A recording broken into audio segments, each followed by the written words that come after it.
नमस्कार साथियों, हिंदी साहित्य की क्लास में आप सभी का स्वागत करती हूँ, अभिनंदन करती हूँ। और आज के शास्त्र की परिचर्चा को शुरू करते हैं।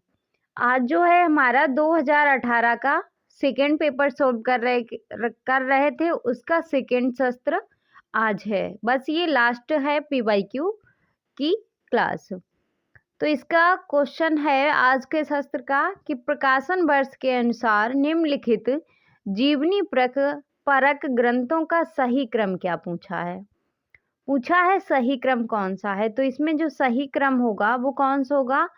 कलम का सिपाही, कलम का मजदूर और अबारा मसीहा, व्योमकेश दरवेश। तो इसका जो राइट आंसर होगा वो हो जाएगा कमल का सिपाही। तो कमल का सिपाही जो है इसका समय क्या है?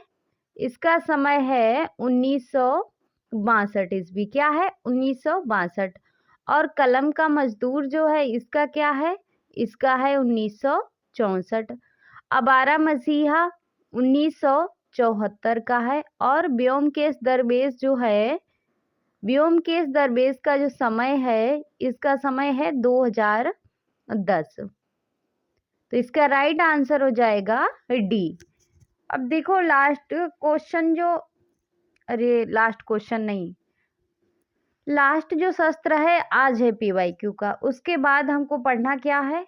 पढ़ना कुछ नहीं है, बस सर्ग देखने हैं, अध्याय देखने हैं, नाटक हैं जो उनके, और कितने प्रकरण में है, कौन कौन से प्रकरण महत्वपूर्ण हैं, यही सब देखना है। उसके बाद नया कुछ नहीं पढ़ना एग्जाम के लिए। अब तो इस क्वेश्चन की व्याख्या है, कलम का सिपाही 1962 किसकी रचना है?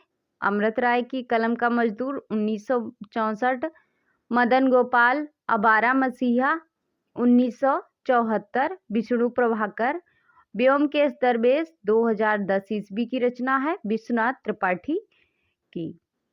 अगले क्वेश्चन पे चलते हैं। अगला क्वेश्चन है 52 नंबर कि प्रकाशन वर्ष के अनुसार सुरेंद्र वर्मा के नाटकों का सही क्रम क्या है। सुरेंद्र वर्मा के जो नाटक पूछे गए इनमें से पूछा गया है कि इसका सही क्रम क्या है। तो इसमें जो है सही क्रम होगा वो हो जाएगा सबसे पहले सेतुबंद, फिर आठवां सर्ग, फिर एक दूनी एक, फिर रति के कंगन। जैसे सेतुबंद का जो समय है वो कितना समय है? 1972 ईस्वी है। फिर आठवां सर्ग है, इसका समय क्या है? 1976 है। एक दूनी एक का समय है 1987। और रति के कंगन इसका समय है 2010। तो इसका राइट आंसर हो जाएगा हमारा सी। अगले क्वेश्चन पे चलते हैं और इस क्वेश्चन की ये रही व्याख्या। नाटक है सेतुबंद 1972 का, आठवां सर्ग 1976, एक दूनी एक 1987 और रति के कंगन 2010 की रचना है। अगला क्वेश्चन है, क्वेश्चन काफी बड़ा है कि प्रकाशन वर्ष के अनुसार हमें बताना है कि निम्नलिखित में से आलोचनात्मक कृतियों का सही क्रम क्या है। आलोचनात्मक इसमें कृतियां दी गई हैं इसमें, तो इसमें बताना है हमको कि सही जो है वो क्या है। तो इसका राइट आंसर क्या होगा? इसका राइट आंसर हो जाएगा बी। क्या हो जाएगा? बी।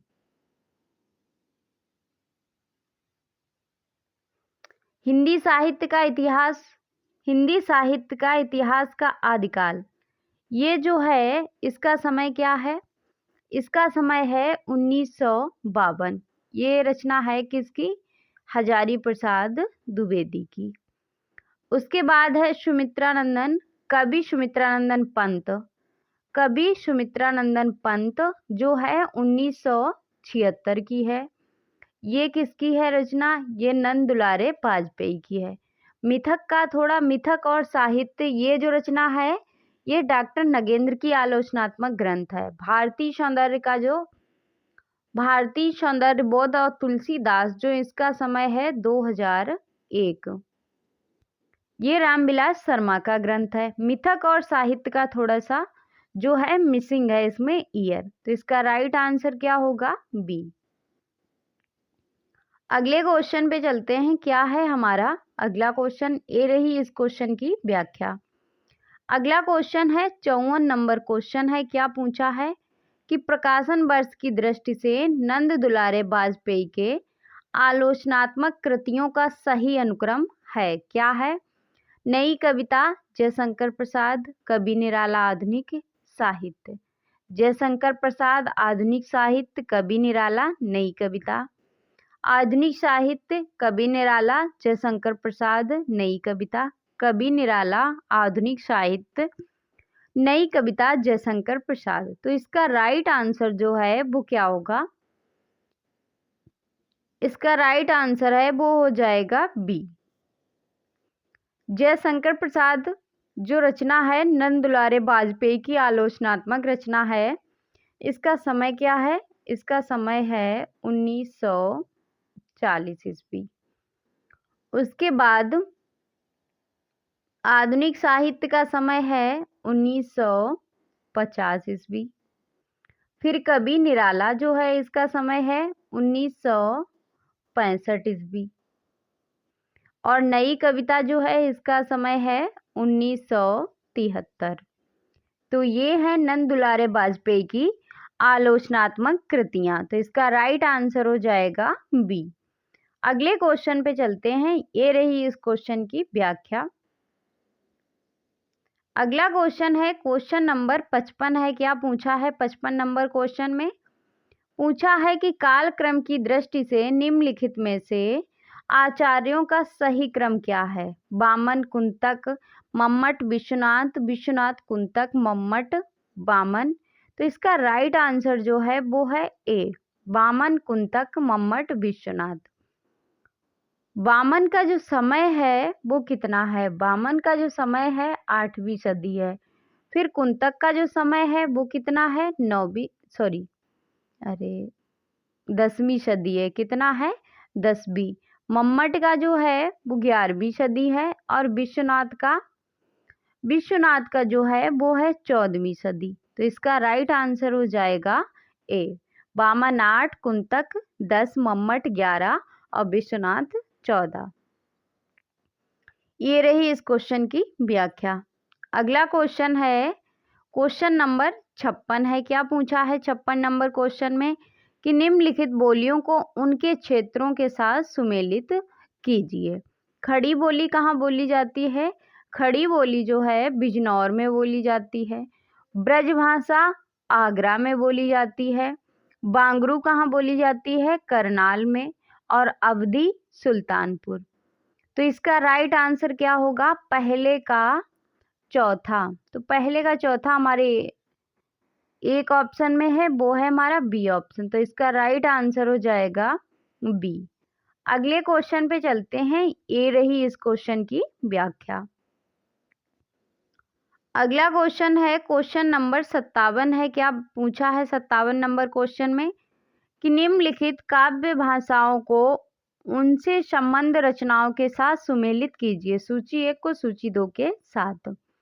जैसे अबहट्ट की जो भाषा है इसमें से कौन सी रचना है अबहट्ट की?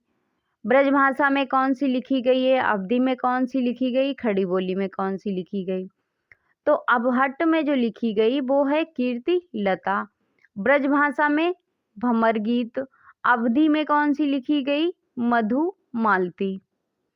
खड़ी बोली में प्रिय प्रवास। तो इसका राइट आंसर क्या होगा? पहले का तीसरा ऑप्शन देखते हैं।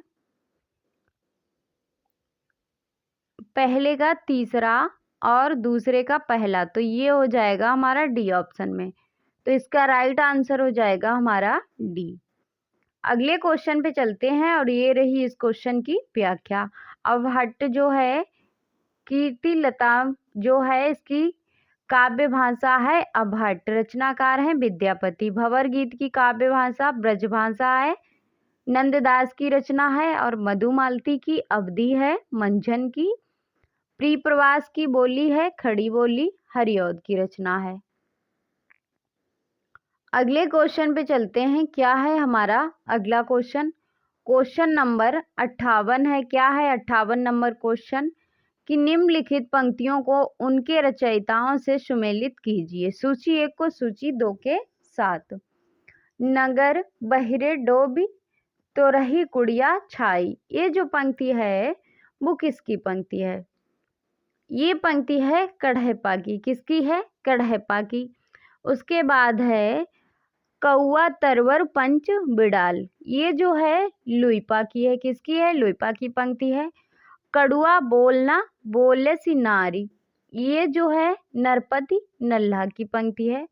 मोरा जुबना नवेला भयोरे गुलाल। ये जो है खुसरो की पंक्ति है। तो पहले का दूसरा और दूसरे का पहला किस ऑप्शन में है? सिर्फ एक ही ऑप्शन में है, वो है हमारा ये ऑप्शन। तो इसका राइट आंसर हो जाएगा ए। अगले क्वेश्चन पे चलते हैं। ये रही इस क्वेश्चन की व्याख्या। अगला क्वेश्चन है 59 नंबर क्वेश्चन है। क्या पूछा है 59 नंबर में कि निम्नलिखित काव्य पंक्तियों को उनके रचनाकारों से सुमेलित कीजिए। ओनही घटा परि जग चाहा। ये जो पंक्ति है वो किसकी पंक्ति है? ये है जायसी की। किसकी है? जायसी की। आवत जगत पनिहा टूटी। ये जो है पंक्ति कुंभन दास की है। अति मलिन ब्रज भानु कुमारी।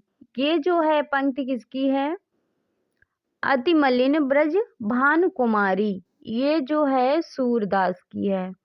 उसके बाद यह है कीर्ति भनिति भूति भल सोई। ये जो है तुलसी की है। तो पहले का चौथा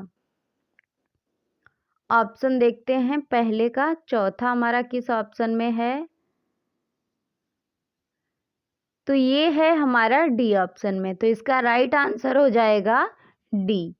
अगले क्वेश्चन पे चलते हैं। क्या है हमारा अगला क्वेश्चन?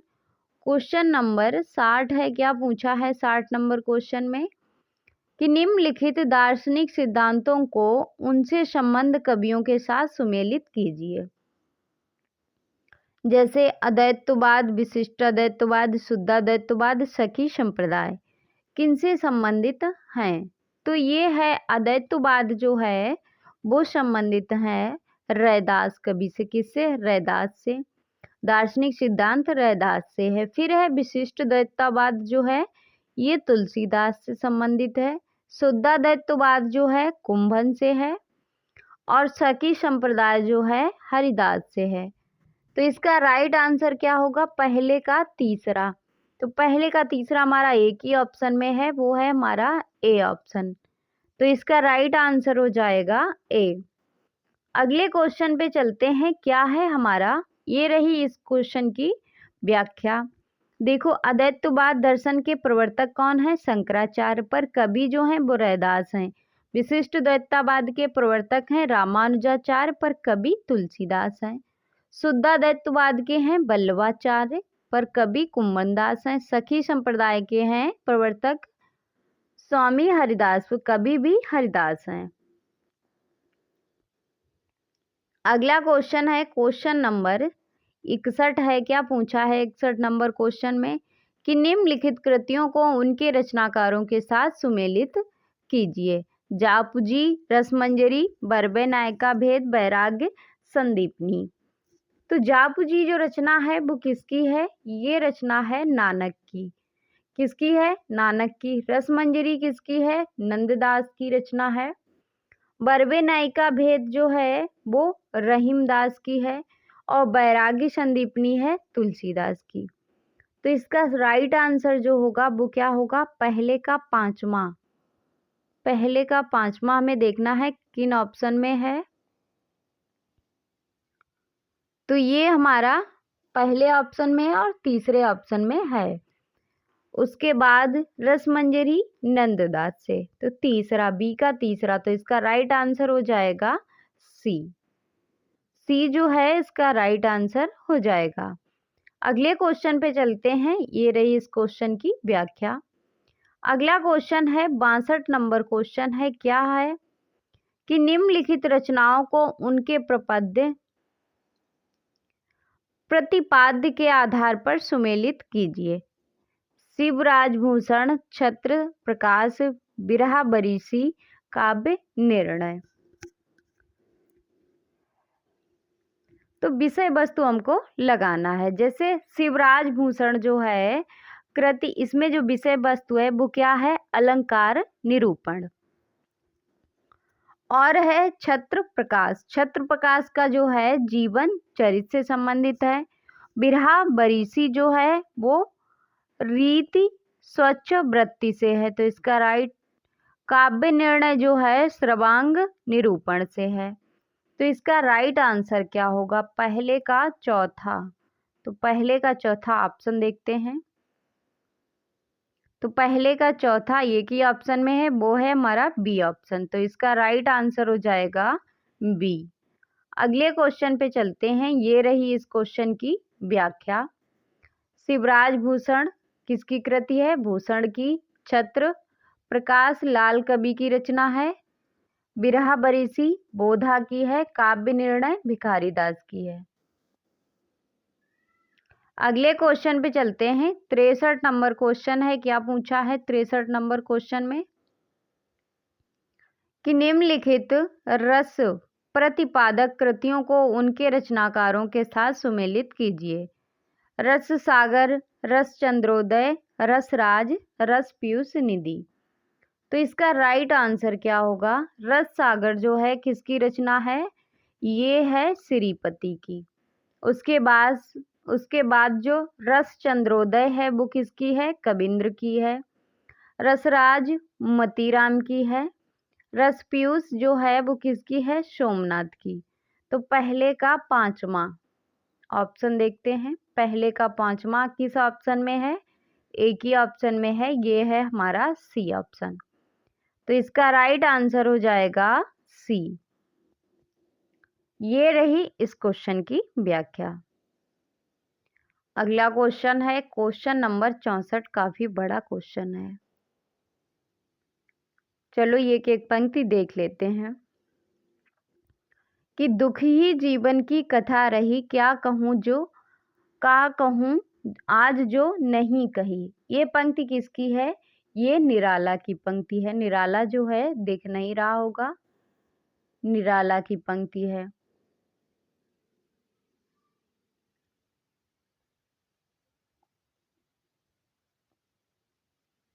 उसके बाद ये निराला की पंक्ति है। फिर है मैं दिन को ढूंढ रही हूँ जुगनू की उजियाली में, मन मांग रहा है मेरा सिसकता हीरक की प्याली। ये जो है किसकी है? महादेवी वर्मा की पंक्ति है। उसके बाद तीसरी पंक्ति है रोज सवेरे मैं थोड़ा सा अतीत में जी लेता हूँ, क्योंकि रोज शाम को मैं थोड़ा सा भविष्य में मर जाता हूँ। ये पंक्ति है आगे की। उसके बाद जो चौथी पंक्ति है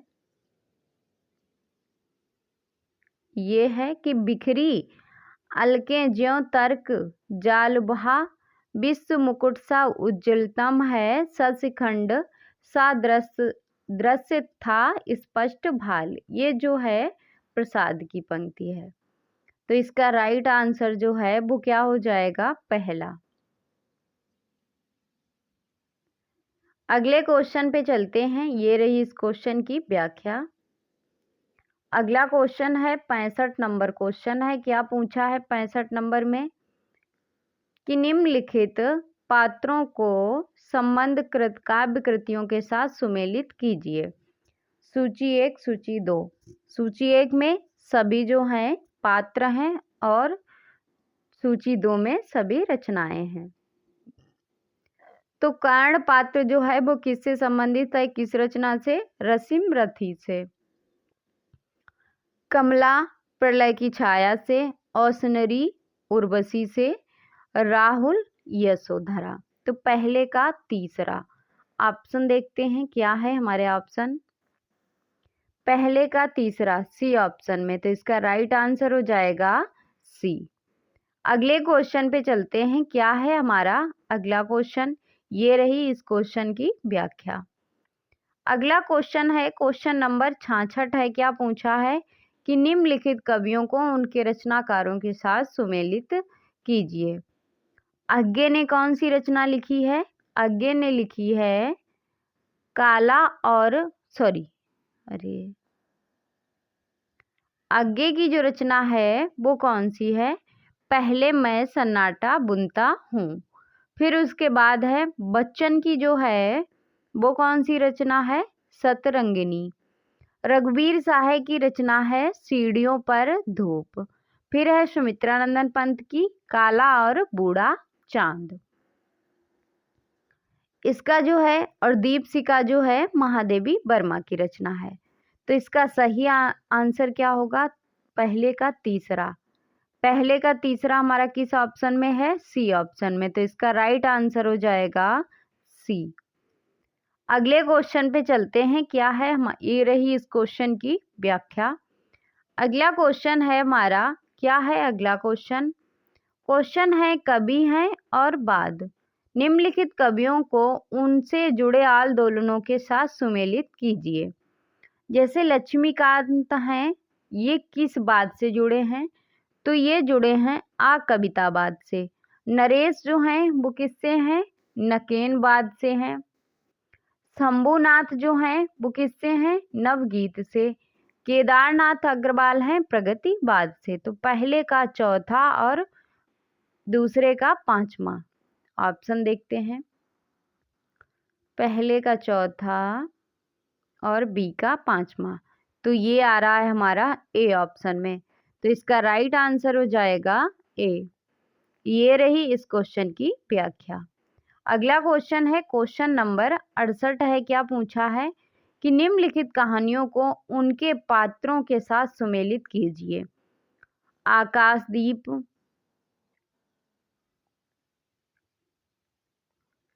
आकाशदीप कहानी से कौन संबंधित है। आकाशदीप कहानी में जो पात्र है वो है बुद्धगुप्त। दिल्ली में एक मौत, ये जो है अतुल। उसने कहा था बोधा सिंह। गैग्रीन मालती। तो पहले का तीसरा और दूसरे का चौथा किस ऑप्शन में है, ए ऑप्शन में। तो इसका राइट आंसर हो जाएगा ए। अगले क्वेश्चन पे चलते हैं। ये रही इस क्वेश्चन की व्याख्या, कहानीकार और कहानी पात्र। अगला क्वेश्चन है 69 नंबर क्वेश्चन है। क्या पूछा है 69 नंबर में कि निम्नलिखित उपन्यासों को उनके वर्ण विषय के साथ सुमेलित कीजिए। सूची 1 को सूची 2 के साथ। तो हमको बताना है इसमें अजय की डायरी, इसका वर्ण विषय क्या है, इसका वर्ण विषय है विद्यालय की पृष्ठभूमि। अंतराल में क्या है, अंतराल में है स्त्री पुरुष संबंधों में जटिलता। बसंती में क्या है, बसंती में है महानगरों में बसी गंदी नालियों का चित्रण। महाभोज में क्या है, समकालीन राजनीतिक परिवेश। तो इसका राइट आंसर क्या होगा, पहले का चौथा और दूसरे का तीसरा। इसका राइट आंसर होगा ए। तो इसका राइट आंसर हो जाएगा हमारे क्वेश्चन का ए। अगले क्वेश्चन पे चलते हैं। ये रही इस क्वेश्चन की व्याख्या। अजय की डायरी रचना किसकी है, उपन्यास है ये, रचना किसकी है, देवराज की। अंतराल मोहन राकेश का। बसंती भीष्म साहनी का। महाभोज मन्नू भंडारी का। अगले क्वेश्चन पे आते हैं। अगला क्वेश्चन है 70 नंबर क्वेश्चन है। क्या पूछा है 70 नंबर में कि निम्नलिखित निबंधों को उनके लेखकों के साथ सुमेलित कीजिए। निबंध हैं और उनके लेखक हैं, तो हमें इनको सुमेलित करना है। कहानी अनकही, कहानी अनकही जो है निबंध किसका निबंध है, तो ये है धर्मवीर भारती का। फिर है गंध मदन, गंध मदन जो है निबंध किसका है, कुबेर नाथ राय का है। फिर है जीप पर सवार इल्लियां, ये किसका है, शरद जोशी का है। मिट्टी की ओर किसका है, रामधारी सिंह दिनकर का। अनकही कहानी धर्मवीर भारती, गंध मदन कुबेरनाथ, जीप पर सवार इल्लियां शरद जोशी, मिट्टी की ओर रामधारी सिंह दिनकर। तो पहले का चौथा और दूसरे का तीसरा किस ऑप्शन में है, सी ऑप्शन में। तो इसका राइट आंसर हो जाएगा सी। अगले क्वेश्चन पे चलते हैं। ये रही इस क्वेश्चन की व्याख्या। अगला क्वेश्चन है क्वेश्चन नंबर 71 है, 71 नंबर क्वेश्चन है। क्या पूछा है कि निम्नलिखित स्त्री पात्रों को उनके संबंध नाटकों के साथ सुमेलित कीजिए। स्त्री पात्र हैं और नाटक हैं, तो हमें बताना है कौन सा पात्र किस नाटक से संबंधित है। उर्वी जो है वो किस नाटक से संबंधित है? उर्वी पहला राजा नाटक से संबंधित है। उसके बाद सुंदरी जो है लहरों के राजहंस। बेनुरती जो है सूर्यमुख। सुंदरी यहाँ पे गलत टाइप है, यहाँ पे सुंदरी नहीं सूर्यमुख होना चाहिए था। सूर्यमुख।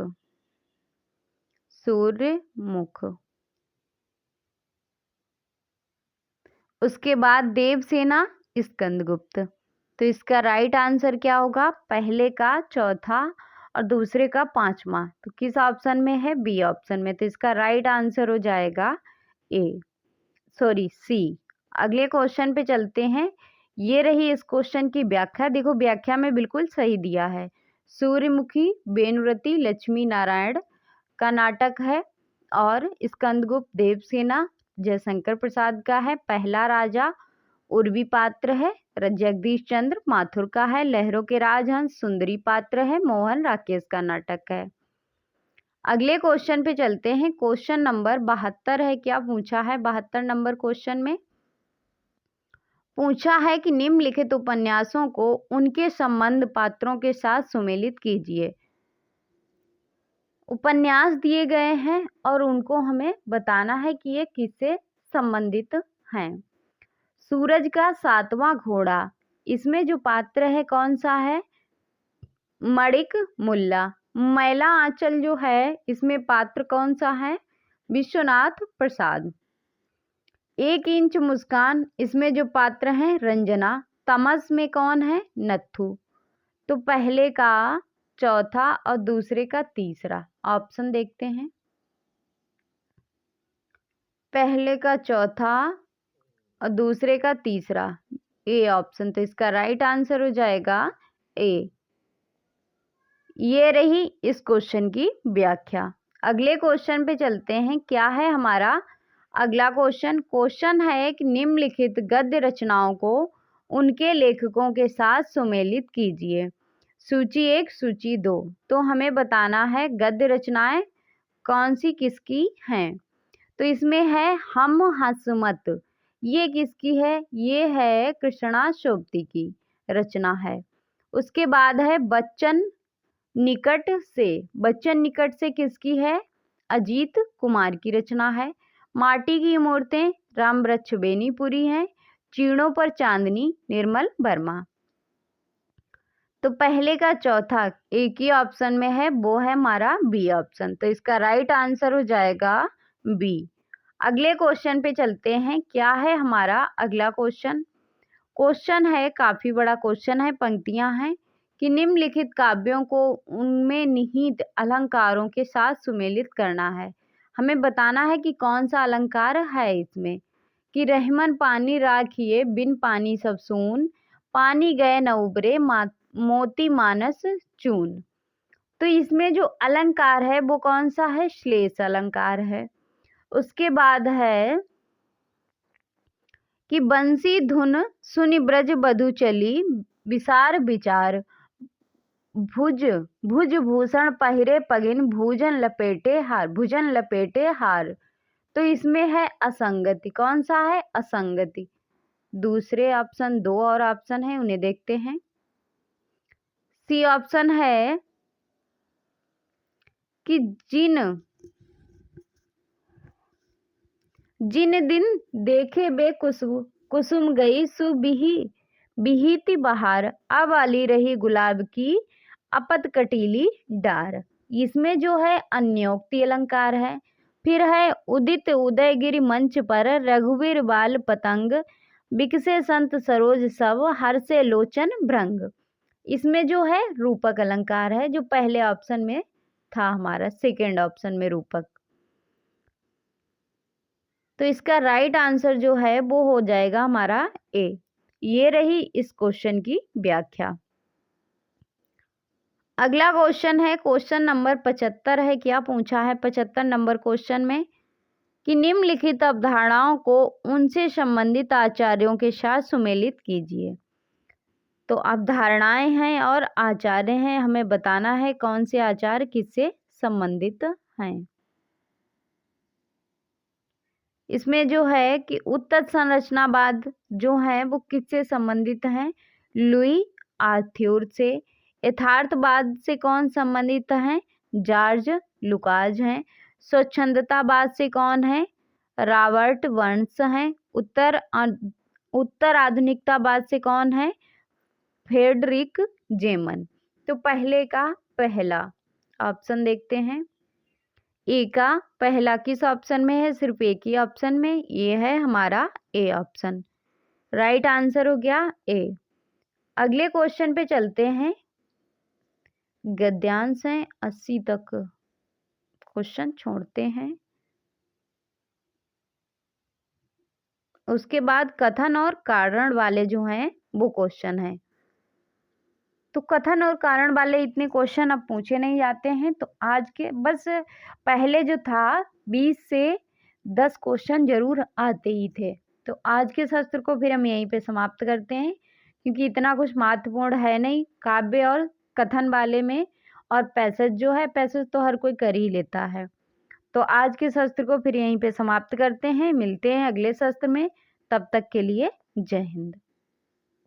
और वीडियो को लाइक शेयर एंड चैनल को सब्सक्राइब जरूर करें। धन्यवाद।